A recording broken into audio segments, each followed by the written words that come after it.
Good evening, everyone. Cousin Raph, how are you? Baruch Hashem, thank you. Okay.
Cousin Raph, we did Gimel. We did the Beit Yosef and we did the Shulchan Aruch.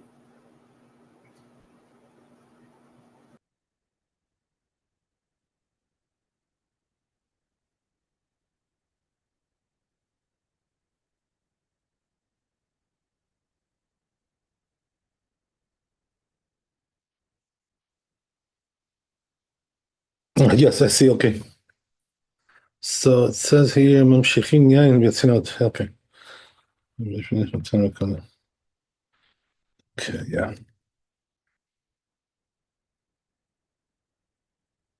Okay, so let's read the two first.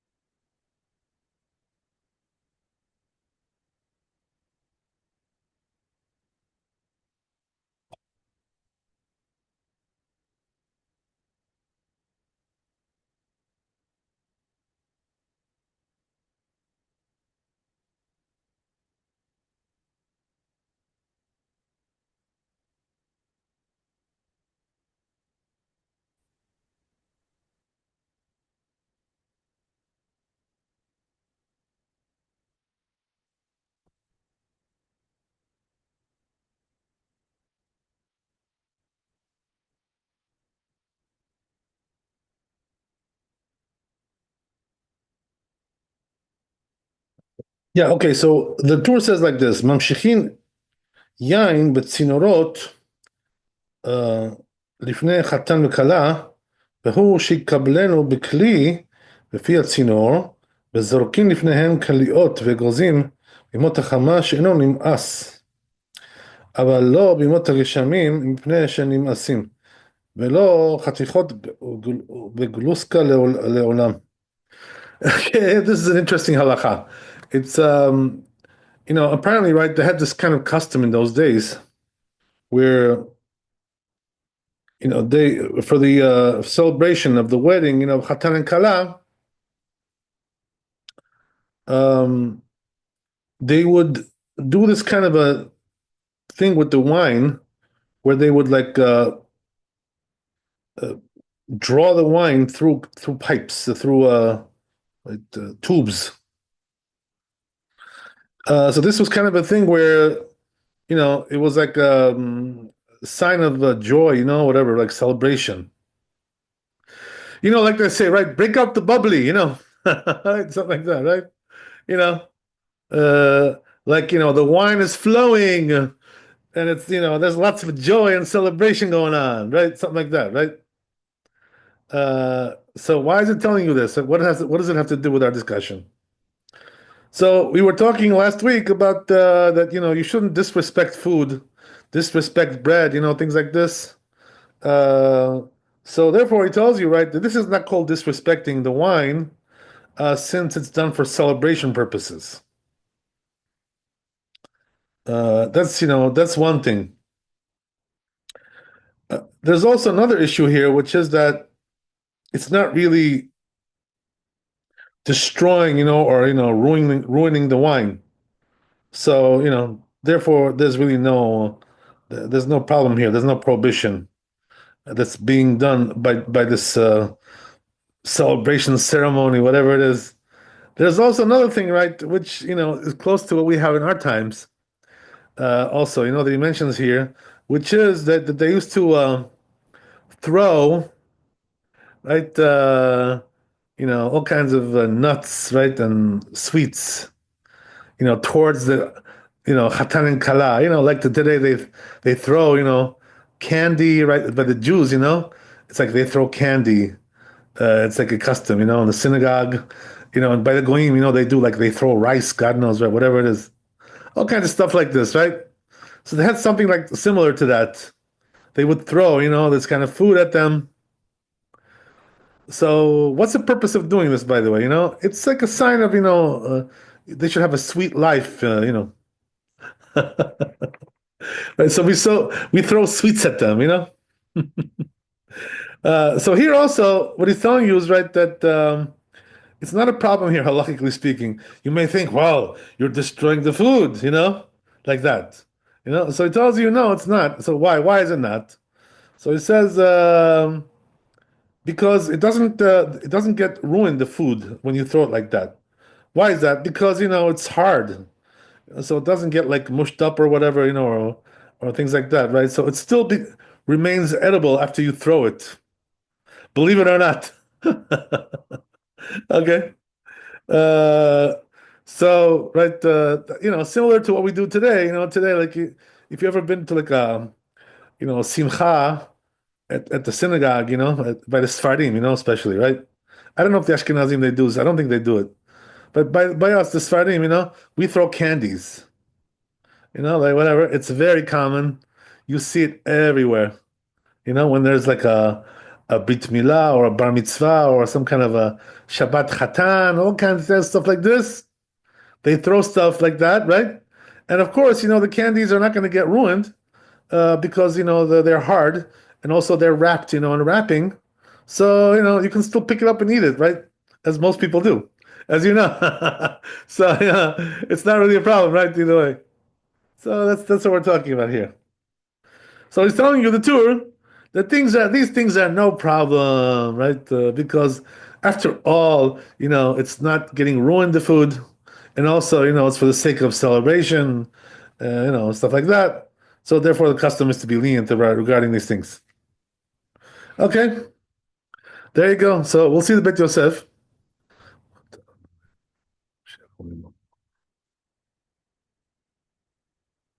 Let's see what he has to say about that.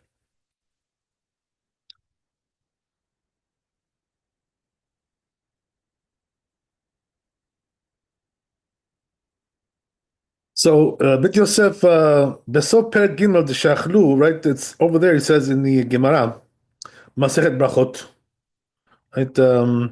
שם תנו רבנן ממשיכים יין בצינורות לפני חתן וכלה וזורקים לפניהם כליות, right? וגרזים. Same thing as we said, right? It says in the Gemara that they would like, draw the wine into the, whatever those, right? Uh, those tubes, God knows, whatever, right? Pipes, God knows. And also, throwing the sweet stuff. אבל לא בימות הגשמים. Look what he says though, right? But he says we can do it in the summer, right? But not in the rainy season. Why? Oh, so the rainy season is a problem. Why is that? Because, it'll get ruined like that, right? Once it falls on the floor, right? The water, the mud will destroy the food, basically make it inedible. So, that's already a problem, you can't do that. So you see, right, even for celebration purposes, it still would be a problem if the food is rendered, inedible. So he brings a Rashi here, right, who explains this whole thing. Perish Rashi, ממשיכים יין בצינורות משום סימן טוב, right? Again, right, the Rashi explains these customs were for the sake of, to being a good sign for them, for the Chatan and Kala. They should have a nice, sweet life, blessed and sweet. ואין כאן משום ביזיון והפסד, לפי שמקבלין אותו בראש, פי הצינור בכלי. Right, so says Rashi, with the wine, right, in the end, after it was, like being drawn into those tubes, they would fill up a pitcher with it, so it wasn't going to waste that wine. So therefore, there's no problem here, right? There's no waste of food. So you see, right, that one concept we have to learn is that wasting food is halachically a problem. Should not do that, right? Don't just destroy food, and say, oh well, it's only a little bit after all. It's just a little. Yeah, it's a little, but you could eat that, You never know. You may, one day, one time you may need that food. Why would you want to throw it away? All right. So, people have a tendency to do this, they're very, everything is disposable, like let's say for instance, you have like some pizza, right? You have a half a slice left over. So, what are you gonna do? Throw in the garbage? Why? Why throw in the garbage? You may be able to eat it one time. You know what I mean? Why? There's no reason to throw it away.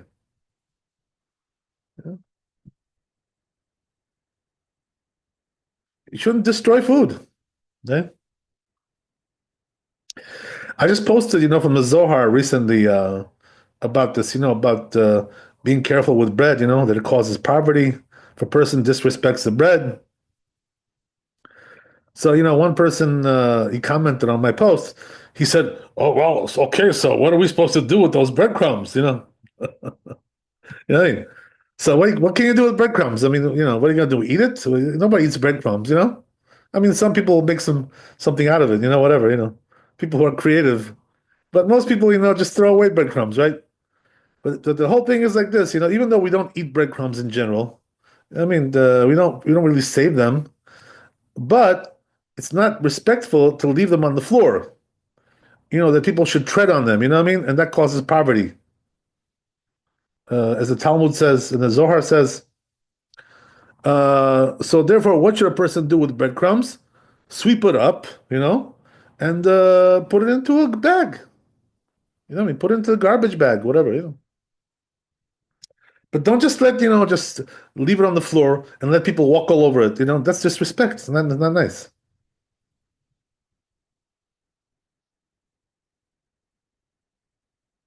So,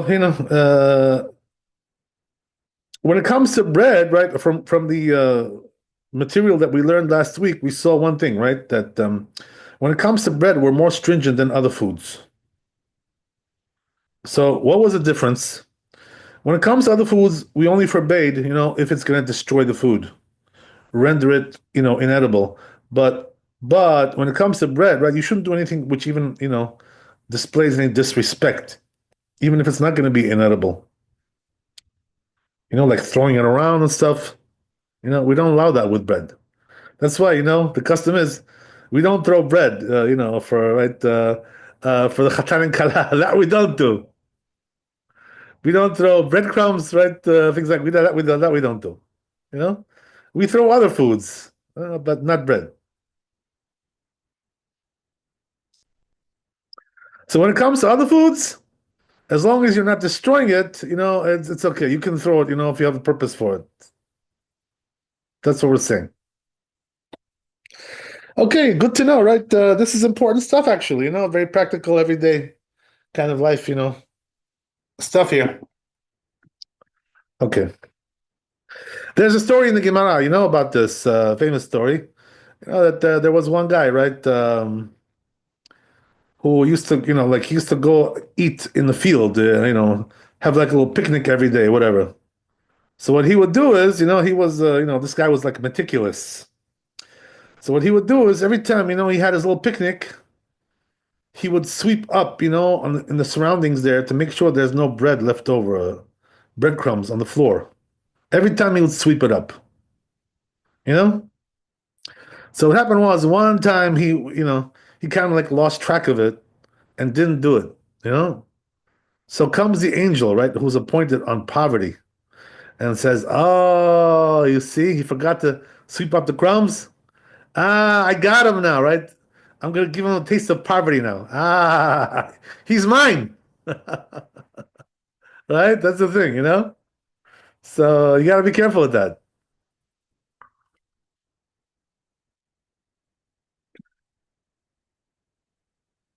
Okay. So let's move on in a bit, Yosef. So as we said, right, in the summer, there's no problem because it won't get ruined.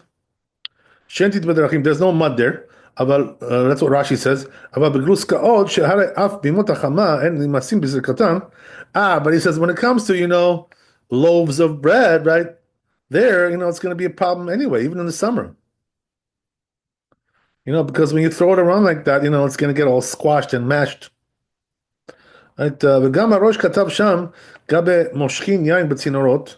Right? Rosh also says, right, regarding this thing with the wine, ומיילה שמקבלן בכלי בפי הצינור. He also says, like Rashi, that they would, in the end, right, they would collect that wine into a vessel.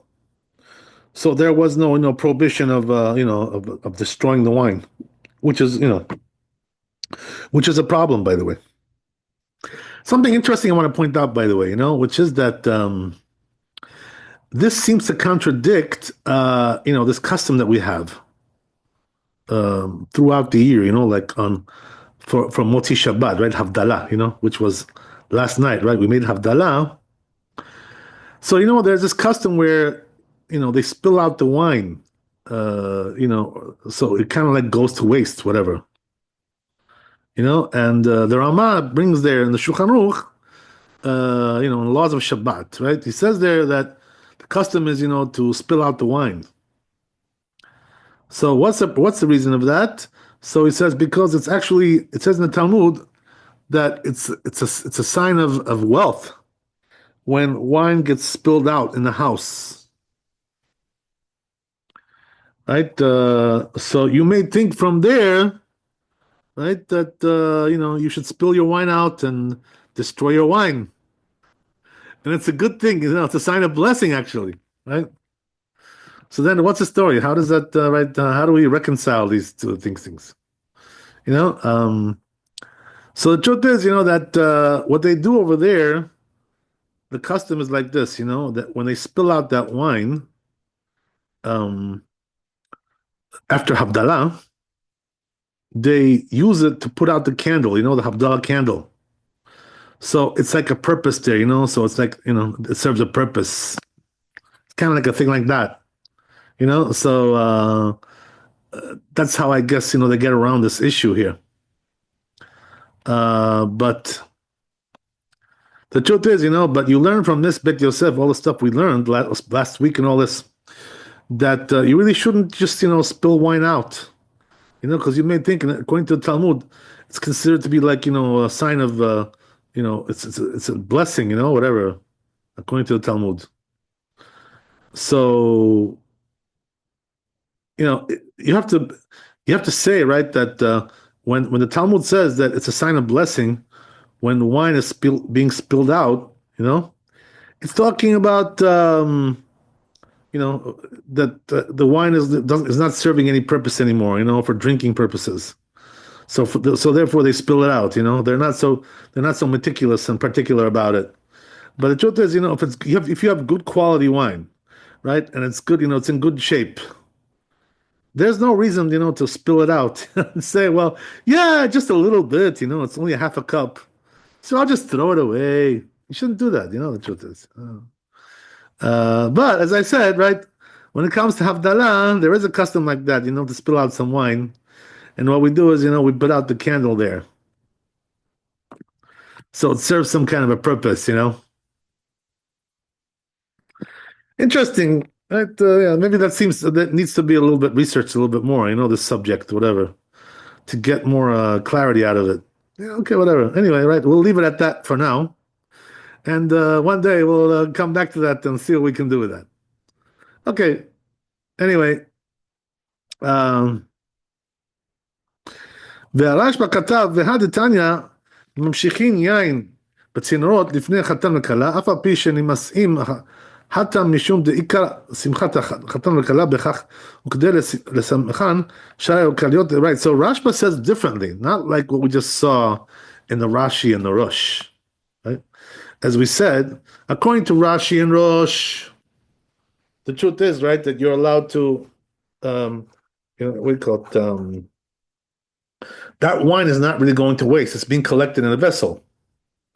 But according to Rashba, apparently, right, this wine is going to waste. It's being spilled out. He doesn't say that it's being collected. So how does the Rashba understand it?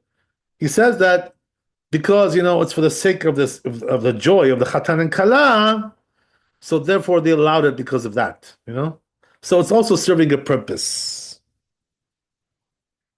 That's the whole thing. I can see that.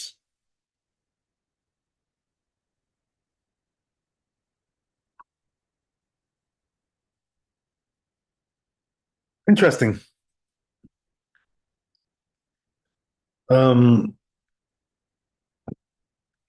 and then he talks about the issue with the sweets, being thrown around, but that's not really anything different. עד כן ישנו. וגם רבנו יונה כתב ממשיכין יין ולא נחוש בזה משום ביזוי אוכלים זה ביזוי כזה מתור משתום בשביחת החתנה.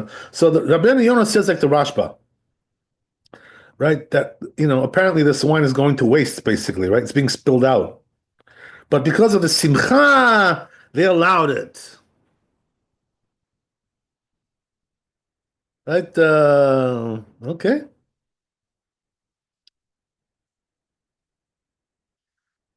Very interesting. So we have a machloket between the Rosh and Rabbeinu Yonah on the one side, right? The two Spanish rabbis, right? Spaniards. And then on the other side we have the Ashkenazi rabbis. We have the Rosh and the Rashi. Okay. Good, interesting. So let's move on a little bit.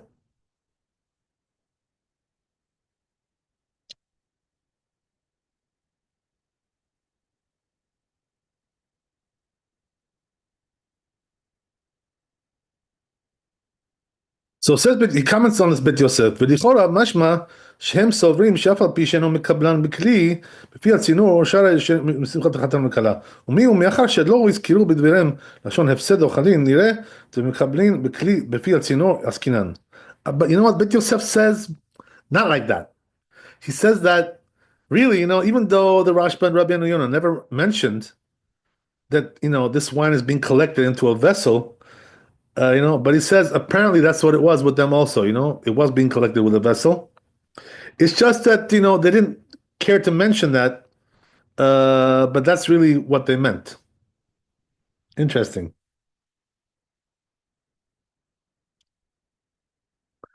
How does he know that? Right? So he says, because, it doesn't really say in the Rashba or Rabbeinu Yonah that the wine is going to waste. It doesn't say that literally. So therefore, it's not what they really meant to say, that it's going to waste. Okay, interesting. פרש רש"י, ואפילו אחי איכא למיכה שלביזוי אוכלין. כלומר שכל שהם משמשים שלא לצורך אכילה ושתייה, הוא זלזול לאוכלין. But he says, nevertheless, right, that there is some concern anyway, even though it's not going to waste. Because, after all, you're not drinking it, in the regular way. So it's kind of sort of like a deviation, from the norms of eating and drinking. Whatever. Okay. או שעל ידי שהם ניגרים בצינור הם נמאסים קצת. So look what he says, right? It's something interesting, Bet Yosef. He says that even though they're not really going to waste, they're being collected into a vessel, but he says still it's becoming a little bit disgusting by the fact that, it's going through those, pipes, or whatever, those tubes. It's not the same thing anymore.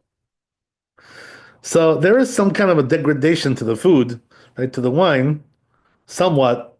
So he says, nevertheless, because of the simcha, they allowed it. Okay.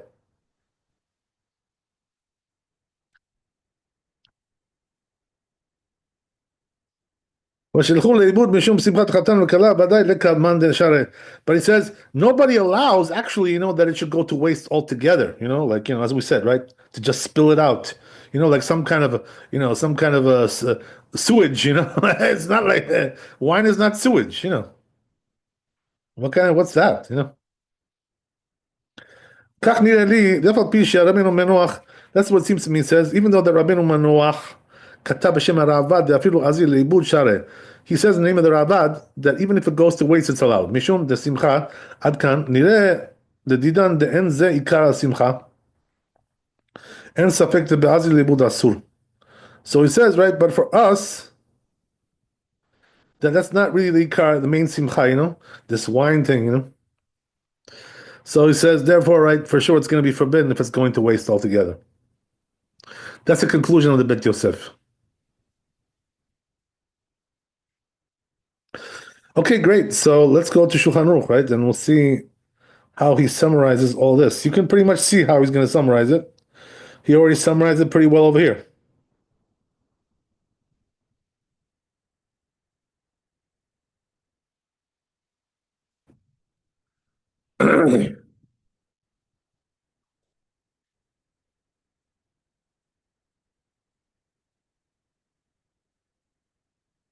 So it says in the Shulchan Aruch like this: "Mamshichin yain betzinot lifnei chatan v'kala." As we said, right? We have that wine, right, going through those tubes, right, for the chatan and kala. Right? It's a wine fountain. Interesting. They were pretty creative in those days. והוא שיקבלנו בכל בכלי בפי הצינור. But he says they have to collect it into a vessel though, right? Otherwise, no good. וזורקים לפניהם כליות וגרזים. And also we said, right, they throw those, right, those nuts and, whatever, right, roasted sweet stuff, right, as long as it's in the summer, as we said, right? In the rainy season, we don't want this because the food will get ruined like that. Okay. שאינם נמאסים, אבל לא בימות הגשמים, מפני שהם נמאסים, אבל לא גלוסקאות לעולם, right? But it says, but don't you dare, right, what? Throw bread like that, right? That's not allowed, as we said, right? Bread we don't allow.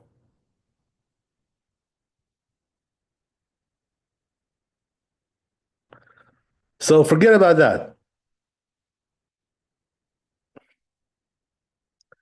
So we are more particular, with bread, right? As we mentioned, we're not so lenient like that. Okay, very good. Let's move on, I guess. Oh, we have another one. Good.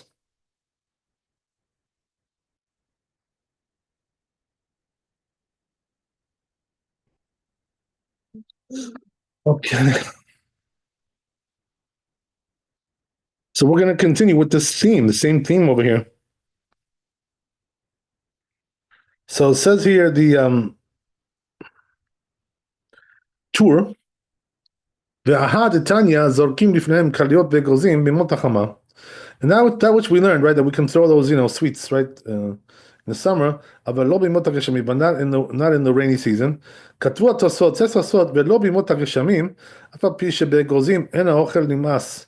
So it says, even though, right, oh, look what Tosfot says, something interesting, right? He says that when it comes to nuts, he says, really, the food will not get ruined even in the rainy season.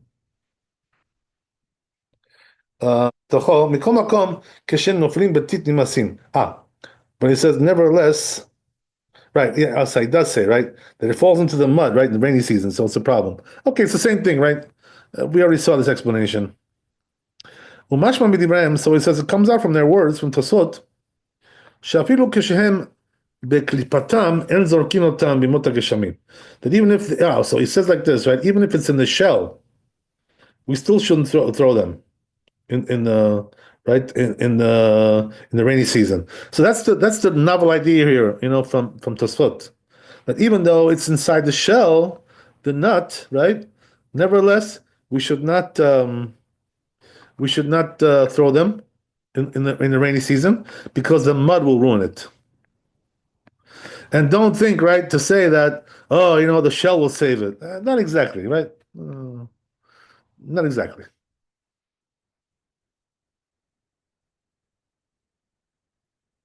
Okay. Then he moves on.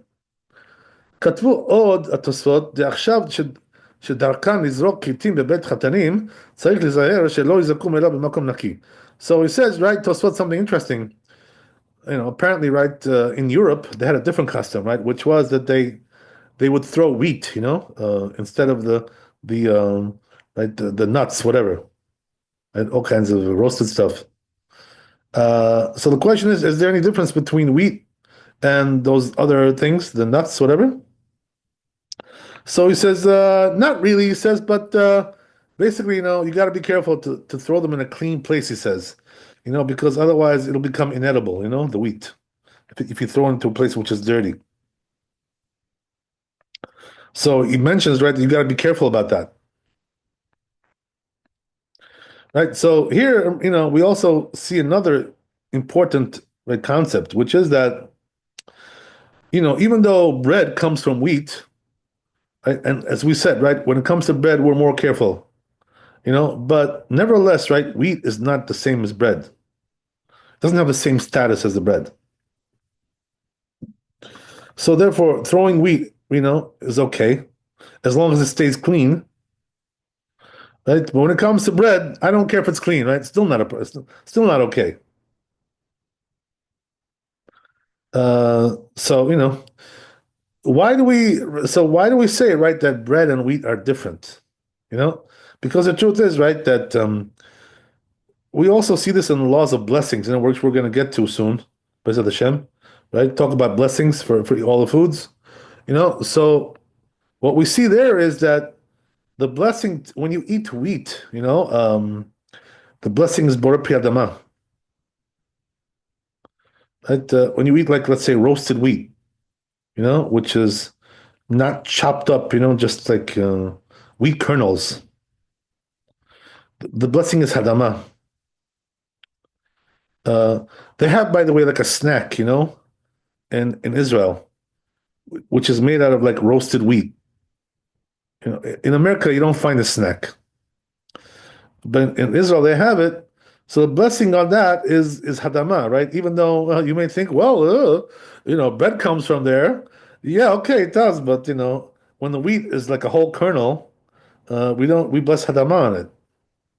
So what do you see from there, right? That once you make the wheat into flour and then bake it into bread, the blessing changes with that,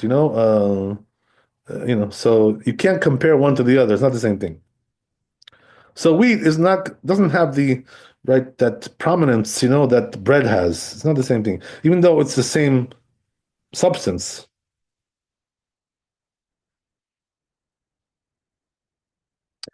So okay. So then he moves on here. The Katav Rabbeinu Yonah. Also, Rabbeinu Yonah says this, right? Um, כן, כתוב בהגות מימוניות. Also this rabbi says, הגות מימוניות, כתוב עוד שם, says also furthermore there, שמהר"ם ציווה לכבדם משם, משם כדי שלא ידרסו. So Maharam used to say, right, that, if you throw these foods like this, on the ground because of the simcha, he says what you should do is, sweep it up afterwards, right? So it shouldn't get, treaded on. But he says the custom is not like that. So in other words, they don't sweep it up, whatever, I don't know, God knows. כתב רוקח, רוקח, it says רוקח במסכת סופרים, רבי אליעזר בן יעקב אומר, כל אוכל שגמרו בידי אדם, מותר לכסות בו. Right, so it says, right, that any food uh, which is, produced by mankind, you're allowed to cover with it. We'll see what that means. רבי אליעזר בן יעקב אומר, כל שיש לו יד ועוקץ, this rabbi says also, he says, whatever has a handle, right, מותר לכסות בו, you can cover yourself with it. ומשמע דאפילו מה דפליג על שמואל, so that implies, he says, Bet Yosef, that even the one who argues with Shmuel, מודה בקיאי גוונה, he admits when it comes to this, Shara, like in this manner it's allowed, להשתמש באוכלים, you're allowed to use food in this manner. Okay, so we'll see the Shulchan Aruch here. I think this is the end of the chapter. So yeah, we'll check that and then we got to go to the next chapter. Okay, so let's see what we got.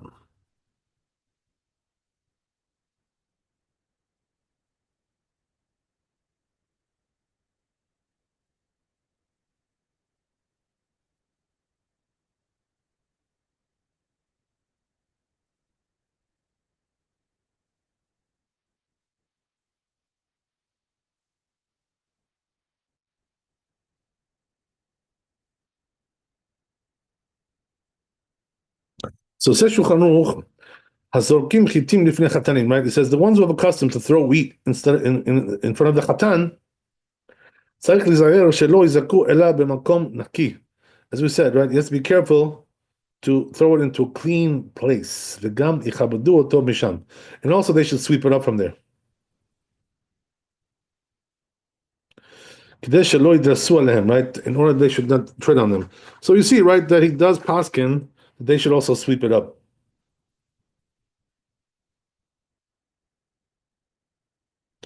Because once they step on them, that's it, right? They'll be ruined. So it's done. That's it, right? It'll be destroyed. So therefore, they say don't leave it there. So I mean, our custom is better, because we use the candies as we said, right? So this way, it's all wrapped up in those wrappings, and so we don't have any problems, We just pick them up and eat them. So we're all good.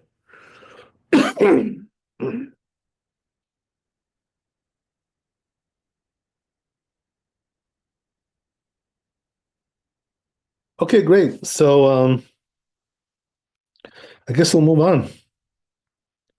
Kuf Ein Bet 172.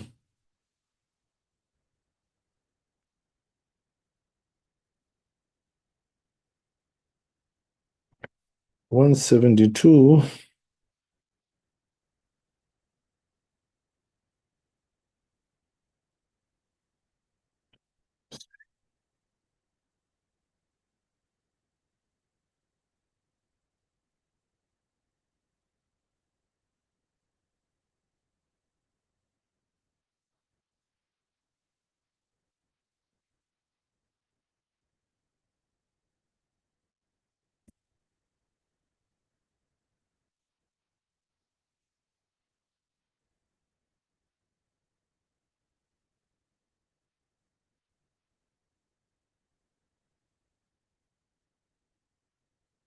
Okay.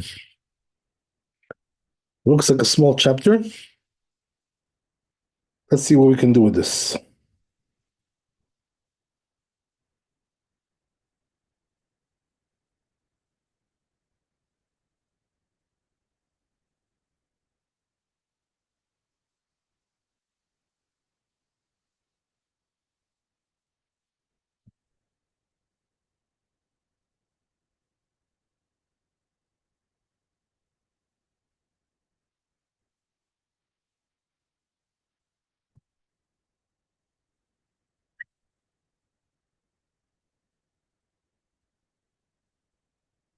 Just before we go on, right, I just want to reiterate what we just said in the Beit Yosef here, because it was a little bit unclear, the language.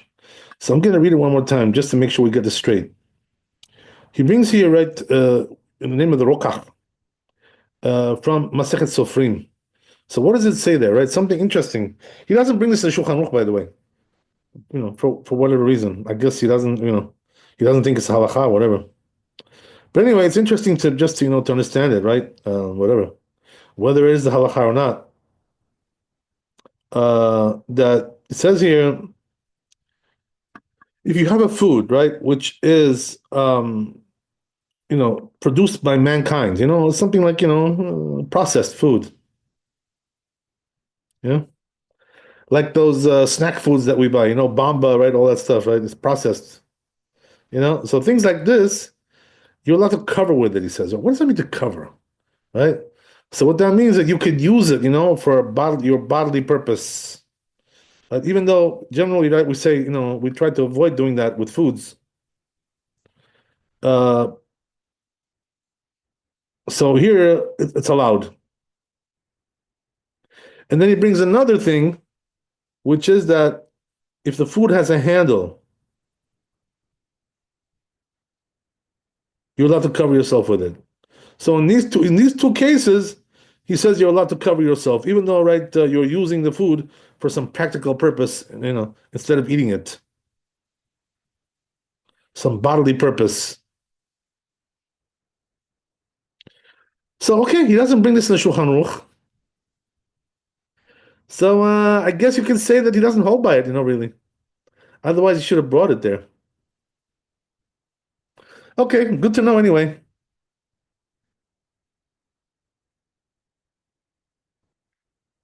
All right, so we'll move on.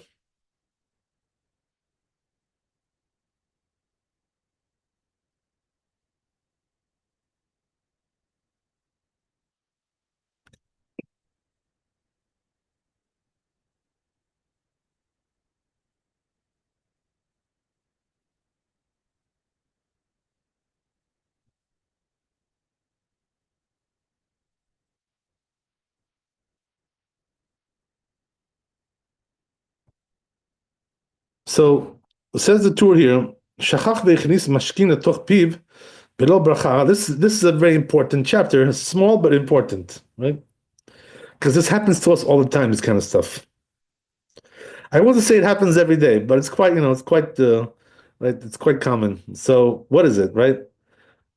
Question is like this: when you, let's say, right, you took a sip of some liquid, right, whatever, some drink, and you forgot to bless on it, right? So what do? Right? Should you spit it out because you didn't make a blessing, right? Or should you swallow it, or God knows what? Or try to, make the blessing as you have the liquid in your mouth. You think you can pull that off as you hold it in your mouth, right?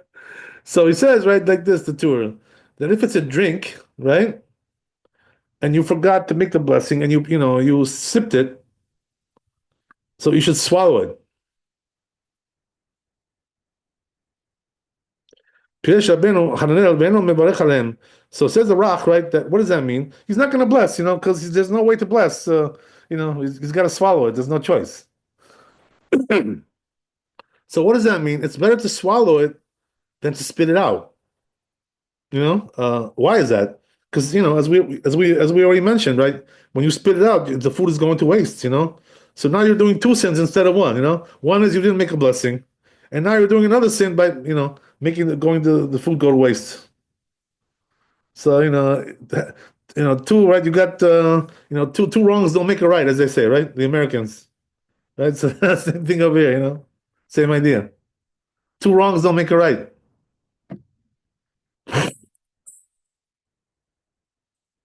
So then he goes on. "ואדוני אבי ראש שר כתב שמברך עליהם." Oh, אחר כך. Oh, look what he says. Interesting. Wow. So he says the Rosh says what you should do is, swallow it, yes, and then make the blessing afterwards. Right? Can you do that? You can bless on something after swallowing it already? The Rosh says yes, We don't paskin that way, we don't do that. Okay, so then let's see the Bet Yosef here. This is really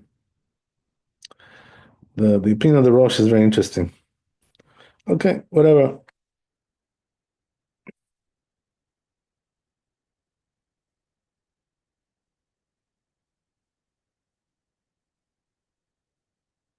So it says Bet Yosef, right, regarding this, Besop Per Gimel Shachlu, right? It's in this Per Gimel and Talmud, right? In Brachot Nun Amud Bet. Amar Rabbi Yehuda Shachach ve'echnis ochalin letoch piv. As we said, right? Let's say he forgot, right, and he put, he took a bite of some food, right? Below bracha, he didn't make a blessing. Tanya Chada Bol'an. So there's one opinion that says you should swallow it. But Tanya Idach, and the other one says Poltan, spit it out. Like two different opinions here. But Tanya Idach Mesalkan, and there's another opinion, third opinion, which says, like put them at the side of your mouth, right? And leave it there. In other words, leave it there and bless as it's in your mouth. Lokashia, right? So Gemara says there's no contradiction here between these opinions. It just depends on the case, right? On the circumstance. So what does that mean? The Tane Bol'an, when it says you should swallow it, but Mashkin is talking about liquids, right? When it comes to liquids, you got to swallow it because there's no way to bless. And that which it says spit it out, right? That's talking about something which will not become disgusting by spitting it out. You can still eat it afterwards. For instance, like candy, right? If you take a piece of candy, right, and you spit it out, you can still have that. It's not disgusting. For most people, right, it's fine. There's no problem with that. Okay, you get the point. And that which it says, right, that you should swallow it, mashkin. It's that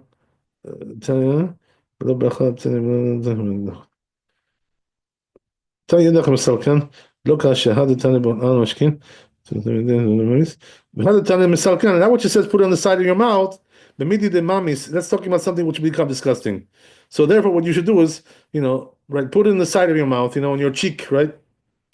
And leave it there and make the blessing, right? You can do that. You can pull it off sometimes, right? If you're, if you have a good coordination. Okay, so right? So Gemara asks over their question, right? If it's something which won't become disgusting, Nami, why don't you just put in your mouth, side of your mouth and bless?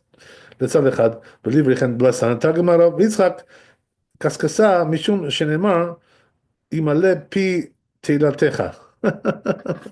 Right, so he asks, this rabbi answers, right? He brings the pasuk from Tehillim that my mouth should be full of your praises. So we'll see, right, how they explain all this. Okay. Rashi explains bol'an, right? You should swallow it, below bracha, without a blessing. Poltan, right? Spit it out. And then bless, right? And eat it again. Mashkin bol'an, right? When it comes to drinks, as we said, you should swallow it. So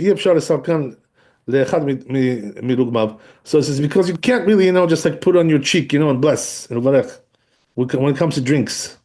Because you're gonna, and also we don't want to spit it out, as we said, because then you're gonna lose it, you're gonna destroy it, whatever, right? You're gonna waste it. So the Rosh writes the explanation of the Rach. Then when it comes to drinks, right, you should swallow it. You shouldn't bless on it. Because now it's not considered to be a drink anymore. Because they're not fitting to drink for everybody. Therefore, it says we're not really particular about the blessing. Even though we can bless, right, by force, whatever, with difficulty. But lo mashma achi. So it doesn't imply like that. It says the mashma bol'an poltan. That implies that you should spit it out and then, swallow it and spit it out. Misalkan hakol binyan echad. So it's one thing, right? Swallowing it, spitting it out, and putting it in the side of your mouth. Should bless on it. So it's something which is not disgusting. The rabbi is required to spit it out, and bless, right? But something which is disgusting. becomes disgusting. Hitiru lo lesalko, they allowed him to put in the side of his mouth, the tzad echad, to one side. Mashkin, when it comes to drinks, you're not able to really, to like put it in into your cheek. Hitiru lo livloa, therefore they allowed you just to swallow it. Uvarech, and to bless. V'lo dame le'echol v'shachach, le'achal shachach. Doesn't resemble a case where he, right, forgot and ate. V'lo birech, and he didn't bless ad shegamar seudato, until he finished the seudah. She'eno mevarech, then he doesn't bless. Okay, let's see what else we got here. Okay, so I guess we'll I don't want to go too fast with this, so I'm gonna stop here, and B'ezrat Hashem, we'll continue next time. Right, it's already 9:30, so I'll let you go. Thanks for coming. Be blessed with wealth and health and happiness. Laila Tov, Chazak Baruch, and we'll see you tomorrow, right? And we'll take you out of your suspense from all this suspense you got here. Kavod Harav, thank you so much. Laila Tov, God bless.